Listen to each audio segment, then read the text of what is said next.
Hello, dear students and parents. This is Devender from Tathastu Education. I am the lead consultant and instructor for the SAT exam and IELTS at Tathastu. Today, we are going to speak about the study abroad choices and how you can crack these exams. Let's start with SAT. SAT is Scholastic Assessment Test. It is a test taken by mostly high school students in order to get admits or when they apply for US based universities. So SAT is a test which has four sections. Two sections are based on English and two sections are based on mathematics. The English part is further divided, as I said, into two parts or two sections. One is reading, the another one is writing. In reading, you would be provided with certain reading comprehension passages. You have to read that, comprehend, and post that there would be some follow-up questions which you have to answer. In the writing section, you don't have to write anything.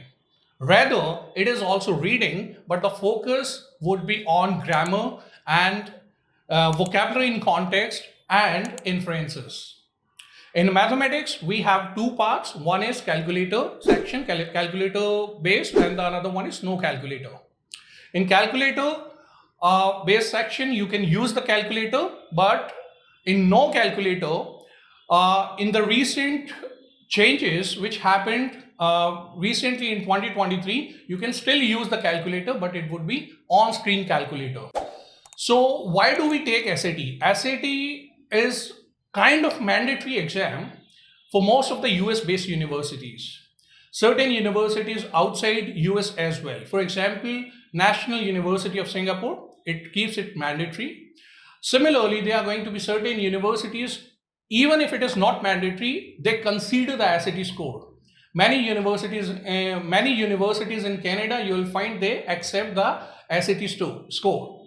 So this makes this exam really important because it acts as a profile builder also for you. So it's a simple exam. Even I have seen a lot of students are scared of mathematics, but do not scare here because the concepts tested are of grade 9 and 10. And there would be some little tweaking, some twisting in the concepts, but the major concept would be from 9th and 10th grade. So it's a super easy exam, and the score ranges from 400 to 1600, 800 for the English part and 800 for mathematics. A good score is anything above 1300, even 1200 above also do. But a 1400 plus score, which is our target at Tathastu, is really a good score. You can expect certain amount of scholarship with this score.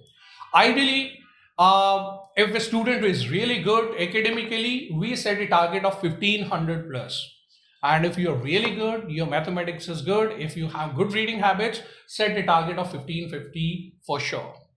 Because these scores can get you a lot of scholarships.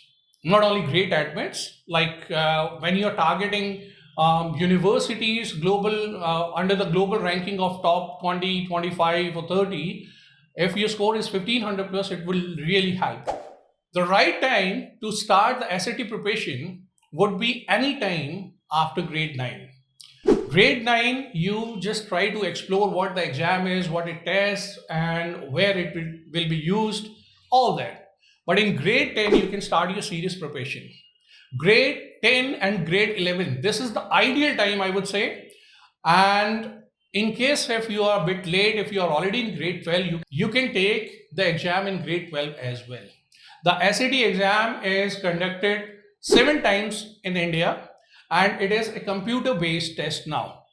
The validity of the exam is 5 years. That means if you take the exam in grade 9 or 10 or 11 or 12, it would be valid for 5 years. This is an exam which is taken multiple times because your highest score would be considered.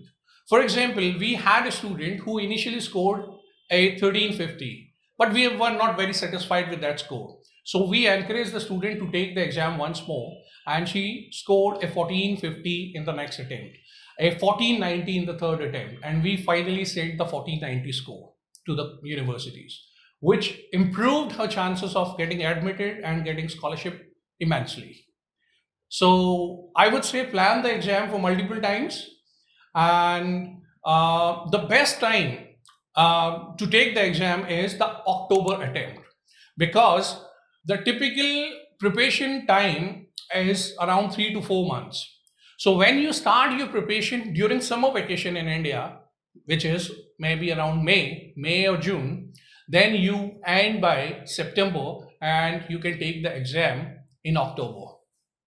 So this is the best period because post October, you will get more involved in your school academics, your school related activities, your exams and all. When you take, and after October, you can take the December exam as well. But after December, it becomes really difficult because the next exam would be in January, then March, and then May. So this Jan to March, it's going to be really difficult because you would be dealing with your exams at the same time. So I would say, do not waste your summer vacation. If you are serious about your education after your school, you must consider preparing for the SAT exam as early as possible in grade 9 if possible, or 10, but if not, if you are in grade or 11 or 12, definitely start it. All the stream students, whether you belong to humanities or commerce background or sciences, the exam remains the same. It is the general SAT exam. So you can definitely prepare if you have your humanities background or commerce background or sciences background. It doesn't matter because the exam test only English and basic mathematics. This exam is conducted by College Board, that is the organization which is responsible for conducting the exam as well as setting up the papers and all that. And the fee of this exam is right now in 2023 is $104.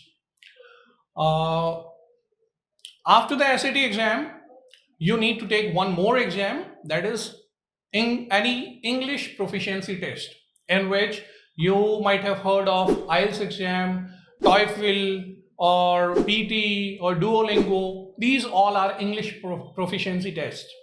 But we prefer taking IELTS exam because it is valid in almost all the countries, all universities except this code. So about the IELTS exam, its validity and the details, our colleague Shobhi would be explaining you after this video. Thank you.